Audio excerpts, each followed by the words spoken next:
What it do, what it do, what it do, good people, coming to you live from Tez TV 410. I'm your host, Tez Dean. Before we even get started, y'all know what I'm about to say. I need you to like, share, subscribe to the channel. If you really rocking with me, go ahead and hit that notification bell at the top so you get all that new content when I drop. Now, people, like I said, I ain't gonna hold you long. But I just wanted to talk. I want to give a black fact. I want to talk about that Moses Eugene Malone. Yeah, let's talk about that Moses Eugene Malone. Born in 1955 in Petersburg, Virginia. I was a little curious about Moses the other day. Now, I'd like to give a shout out to the group, because I got that from, I forget, and I apologize. I forget who posted Moses Malone in the group. Tez TV, y'all, if y'all ain't subscribed to the group, y'all need to jump in there now. Anyway, let's keep going. So anyway, I was intrigued, and the reason why I was intrigued, because I do know that Moses Malone was the first. He was the first kid to jump from high school straight to the pros. Yeah, he did that in '74, right? He did that in '74. Came out he was 18 years old. I mean, parade All-American. But even before then, though, he was going to go to the University of Maryland.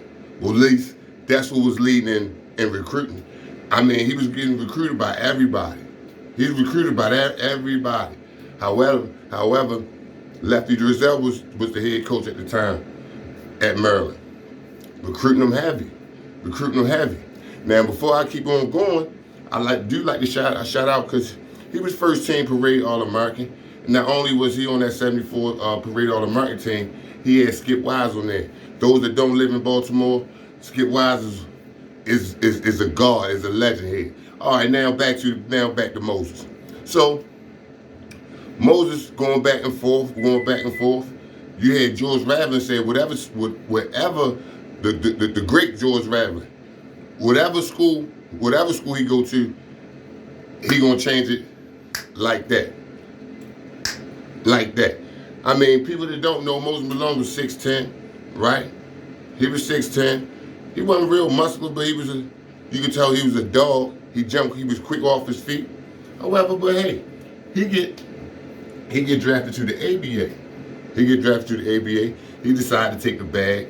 You know what I mean? He decided to take the bag. But before he took the pro bag, you had colleges really dropping that bag off, right? Lefty said he wasn't trying to be a part of that. Moses said, hey, it's time to make that jump. Made that jump to the ABA. Now at this time, you got Dr. J and them, you got the Iceman and them, rocking and rolling in there. That was the Jazzy League. However, it folded. He made $3 million in 2 years or 3 years, right? Then he ended up getting drafted to Houston Rockets.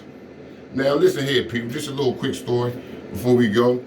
Now, it was already talk about him, because they didn't know he was in the ABA, they didn't know how he was going to play. You got a kid playing with grown men. You know what I'm saying? At this time, this is a grown league. You know what I mean? This is a grown league. But he's still averaging a high double to the point that he got the respect. He get drafted to the NBA. Go down there to Houston. Quick story is Isaac, not Isaac Hayes. It's Hayes and Wes Unseld on the same team. I want to say with Washington, right? Was it the Bullets at this time? However, they ain't know how. I ain't gonna say they didn't. I'm gonna say the newspaper. The newspaper thought that they was gonna be able to handle Moses. Nah, Jack. Couldn't do nothing with Moses. Now, people, I'm talking to y'all, right? I'm talking to y'all because this man was an eight-time All NBA selection. Won an MVP 3 times.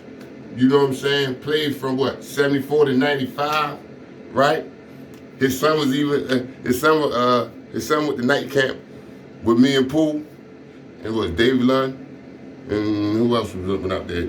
Jamal Brown.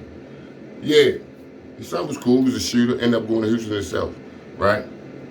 So I just wanted to give y'all that fact. Towards the end of his career, he jumped around the team to team. By the time I got a chance to really see Moses, it was at the end of his career. He retired in '95. I'm 15 at that time, right? So I really didn't get to see him. But however, you talking about a beast, an offensive rebounder, go look at please. I need y'all to just go back and just look at his highlights. How he ate the boards. To the point, I'm gonna start looking at some games. Is you missing on purpose? Are you missing on purpose? And the good thing about it, he beat your Giants. Yeah, he beat your Kareems. Yeah, he did that. He knocked down. He got with all the big boys at the time. All of them. But maybe, because he ain't like to talk like that, he had a speech, he had a stuttering problem at the beginning. You know what I'm saying? The media, how the media wrote about him, it made it seem like he was a dumb man. You know what I'm saying? A dumb boy. I'm gonna tell you this little quick story about what the newspaper said one time. He get a B average his senior year, fourth quarter, right? So they say NCAA be like, how did he get a B average in the fourth quarter? Now listen to this. All this is in the paper. All this is in the paper. The principal say, oh, Moses is a C average student anyway, but he took easy classes in fourth quarter. That's why his grades were so good. But everybody know he's a C average student. Is that too much to say Is that too much to say in the paper? But y'all ain't seen nothing yet. It's more than that, y'all. It's more than that. So, like I said, he had a little stuttering problem, right? Felt a little insecure. He was a young boy coming to a man game. You got all the reporters around you. Yeah, so you know he's shy. They said when the people used to come and talk to him, reporters come talk to him, he'd just go put his head down and talk. So they had to have somebody, I could say like a homeboy, you know what I'm saying? A right-hand man, somebody that was there. So when he get asked these questions, they had this man answering for him, right?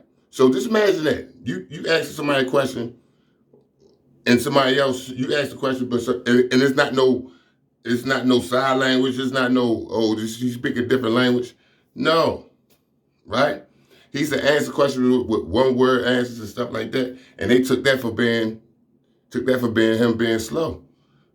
But for real, you coming from a small town in Virginia, you know what I mean? And you get thrust, because they say before he even left Virginia, it wasn't like he was traveling like that. He wasn't traveling like that. And then them not knowing how he was going to do, because he wasn't playing against different competition. However, he got invited to that diaper Dan up in New York. He did. He was still parade first team. I'm talking about he averaged 31 in school, 18 rebounds. Come on. He go in the pros and still put up the same type numbers, man. And all that is he played underneath he could dunk. You know what I'm saying? But all that was underneath the rim. I just wanted to come in and talk to y'all about that. Because Moses had me a little pumped up. So coming to y'all live from Taz TV. I holler.